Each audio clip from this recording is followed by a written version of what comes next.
آلہ واصحابہ اجمعین۔ الصلاۃ والسلام علیک یا رسول اللہ، الصلاۃ والسلام علیک یا رسول اللہ، وعلی آلک واصحابک یا حبیب اللہ، وعلی آلک واصحابک یا حبیب اللہ، الصلاۃ والسلام علیک یا رسول اللہ، الصلاۃ والسلام علیک یا رسول اللہ، وعلی آلک واصحابک یا رحمۃ للعالمین۔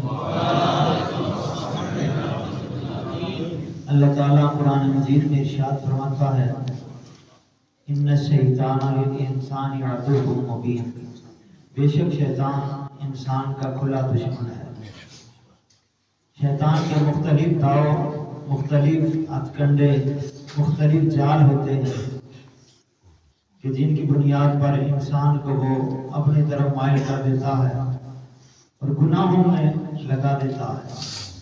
اس نے اپنے داؤ، اپنے جال، اپنے ہتھ کنڈوں کے ذریعے سے بڑے بڑے عبادت گزاروں اور تقوی شعاروں کو راہ راست سے ہٹا دیا اور جنت میں جانے سے روک کر دوزخ کا ایندھن بنوا دیا۔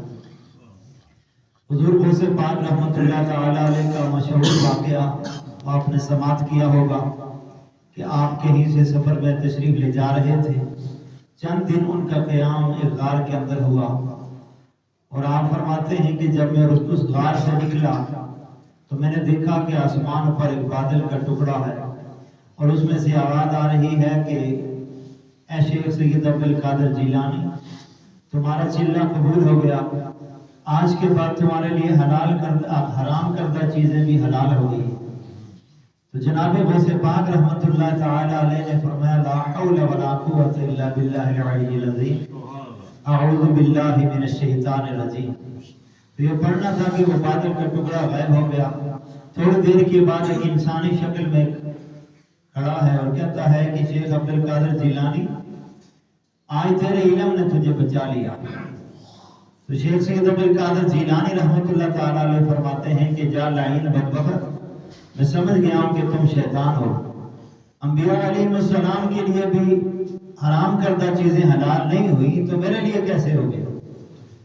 تو وہ کہنے لگا کہ آپ کے علم نے آپ کو بچا لیا۔ تو جناب غوث پاک نے فرمایا کہ لئن اگر علم کسی کو بچاتا ہوتا تو علم تو تمہارے پاس بھی بڑا تھا، مجھے میرے اللہ کے فضل نے بچایا۔ تو شیطان سے بچاتا اللہ ہی ہے۔ اللہ کی بارگاہ میں دعائیں کی جائیں، التجائیں کی جائیں اور کامل مرشد کا ہاتھ تھاما جائے۔ امام فخر الدین رازی رحمۃ اللہ تعالی علیہ کا آخری وقت آیا، شیطان بھی پہنچ گیا۔ شیطان کہتا ہے کہ امام فخر الدین رازی ساری زندگی خدا کی عبادت کرتے رہے ہو، کوئی دلیل دو کہ خدا ایک ہے۔ آپ نے ایک دلیل دی، شیطان نے دلائل سے دلیل کو رد کر دیا۔ پھر آپ نے دوسری دلیل دی، اس نے پھر دلائل سے دلیل کو رد کر دیا۔ یہاں تک کہ 360 دلیلیں آپ نے پیش فرمائیں اور شیطان دلیل کو دلیل سے رد کرتا گیا، یہاں تک کہ دور ہی آپ کے پیر و مرشد حضرت نجم الدین کبریٰ رحمۃ اللہ تعالی علیہ وضو فرما رہے تھے اور حضرت امام فخر الدین رازی کے کانوں میں ایک ہی آواز آئی کہ فخر الدین رازی یوں کیوں نہیں کہہ دیتا کہ میں بغیر دلیل کے اللہ کو ایک مانتا ہوں۔ جس کا کامل مرشد ہو تو وہ مشکل کے وقت شیطان سے بچاؤ کی کوئی نہ کوئی تدبیر فرما دیتے ہیں۔ ان واقعات سے ہمیں یہ پتہ چلا کہ ایک تو اللہ کے فضل سے ہم بچتے ہیں اور دوسرا یہ ہے کہ پیر و مرشد کامل ہوگا تو انشاءاللہ شیطان کے داؤ، اس کے پیچ و تاب اور اس کے ہتھ کنڈوں اور جالوں سے ہم بچے رہیں گے۔ تنبیہ الغافلین میں ہے، حضرت ابو الیاس سمرقندی رحمۃ اللہ تعالی علیہ تحریر فرماتے ہیں کہ بنی اسرائیل میں ایک شخص بزرگ تشریف لے جا رہے تھے۔ جاتے ہوئے راستے میں ان کے سر کے قریب ایک چٹان سر کے قریب آ گئی تو آپ نے اللہ کا ذکر شروع کر دیا اور وہ چٹان راستے سے ہٹ گئی۔ تھوڑے سے آگے بڑھے تو ان کے سامنے شیاطین جو ہیں وہ شیروں کی شکل میں آ گئے۔ آپ نے اللہ کا ذکر شروع کر دیا، وہ بھی راستے سے ہٹ گئے۔ پھر مختلف شکلوں میں کچھ درندے آئے تو آپ اللہ کے ذکر میں مشغول رہے اور وہ درندے بھی ہٹتے گئے۔ یہاں تک اللہ کی بارگاہ میں نماز کے لیے کھڑے ہوئے تو آپ نے دیکھا کہ سجدے کی جگہ پہ ایک سانپ ہے اور وہ سانپ آپ کے پاؤں اور ٹانگوں سے لپٹتا ہوا پورے جسم سے لپٹتا ہوا گردن تک آ جاتا ہے۔ جب آپ سجدہ کرنے کی کوشش کرتے تو وہ آگے منہ کھول دیتا اور آپ اسے ہاتھ سے ہٹا کے اور نماز ادا کر لیتے. کیونکہ اللہ کے ولیوں کی شان ہے الا ان اولیاء اللہ لا خوف علیہم ولا هم یحزنون. اور جب وہ نماز سے فارغ ہوئے تو سامنے دیکھا ایک شخص کھڑا ہے. اس نے کہا کہ حضرت صاحب میں نے بڑے بڑے ولیوں کو برگلایا ہے لیکن آپ کو آپ کے عمل نے بچا لیا. فرمانے لگے مجھے میرا عمل نہیں اللہ کے فضل نے مجھے بچایا. اور کہنے لگا آپ مجھ سے دوستی کر لیجیے. حضرت فرمانے لگے شیاطین سے آپ دوستی نہیں کرتے. وہ کہنے لگا اچھا اپنی اولاد کے احوال مجھ سے سن لیجیے کہ آپ کے دنیا سے جانے کے بعد ان کے احوال کیا ہوں گے. تو حضرت نے فرمایا مجھے اس کی ضرورت ہی نہیں ہے, وہ دیکھ رہا ہے مالک جس نے پیدا کیا ہے, تم سے معلوم کرنے کی ضرورت ہی نہیں ہے. وہ کہتا ہے اچھا آپ ایسا کیجئے کہ مجھ سے یہی پوچھ لیجئے کہ میرے وہ کون سے داؤ پیچ ہیں کہ جن کی بنیاد پر میں لوگوں کو برگلاتا ہوں. تو فرمانے لگے ہاں یہ بتا دے. تو شیطان نے کہا کہ میرے 3 جال ایسے ہیں کہ جن میں لوگوں کو مبتلا کر دیتا ہوں, گرفتار کر دیتا ہوں اور وہ لوگ میرے ہی ہو کے رہ جاتے ہیں. کہا وہ کون سے؟ کہنے لگا پہلا ہے نشہ, کہ نشے والا آدمی میرے ہاتھ میں ایسے ہے کہ جیسے بکری کے کان کو پکڑ کے آپ جدھر مرضی لے کے جائیں. نشہ کرنے والا, اور نشہ ویسے بھی ہے جیسے شرابی ہے, کوئی شراب پی کے اسے ہوش ہی نہیں ہوتا, حلال و حرام کی تمیز ہی نہیں رہتی. تو شیطان کہتا ہے اس کو میں کان سے پکڑ کے جدھر چاہے وہ لے جاتا ہوں. دوسرا ہے بخل, مال ہونے کے باوجود اس کے دل کے اندر میں یہ بخل ڈال دیتا ہوں اور اس کے دل کے اندر یہ بات بٹھاتا رہتا ہوں, تازہ کرتا رہتا ہوں کہ تمہارے پاس مال نہیں ہے, اللہ کی راہ میں خرچ نہ کرنا, تمہارے پاس پہلے سے ہی تھوڑا ہے, زکوٰۃ ادا نہ کرنا, تمہارے پاس پہلے سے ہی مال تھوڑا ہے, غرباء مسکینوں کو دے گا, تمہارے پاس کیا بچے گا. اور ایسا بخل میں مبتلا کر دیتا ہوں کہ پھر میں اس کے دل کے اندر یہ ڈالتا رہتا ہوں کہ فلاں کے شخص کے پاس اتنا پیسہ روپیہ ہے, دولت ہے, تیرے پاس تو ہے ہی کچھ نہیں ہے. اور یہ بھی دنیا کا ہو کے رہ جاتا ہے, مال کی محبت میں گرفتار ہو جاتا ہے. اور تیسرا جو میرا جال ہے وہ ہے غصہ, کہ غصہ وسیلہ شخص میرے سامنے ایسے ہے کہ جیسے بچوں کے ہاتھ میں گیند ہو اور بچے اچھال اچھال کے جتنے چاہے اچھالتے اور پھینکتے رہتے ہیں. تو یہ میرا تیسرا جال ہے کہ میں بندے کو غصے میں مبتلا کر دیتا ہوں. وہ دین سے بھی جاتا ہے, دنیا سے بھی جاتا ہے, اللہ سے بھی دور, نبی سے بھی دور, جنت سے بھی دور اور دوست کے قریب ہو جاتا ہے.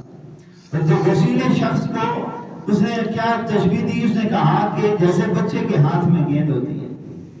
تو یہ غصہ ایک ایسی شے ہے, یہ یاد رکھیے, ایک ہوتا ہے غصہ اور ایک ہوتا ہے جلال.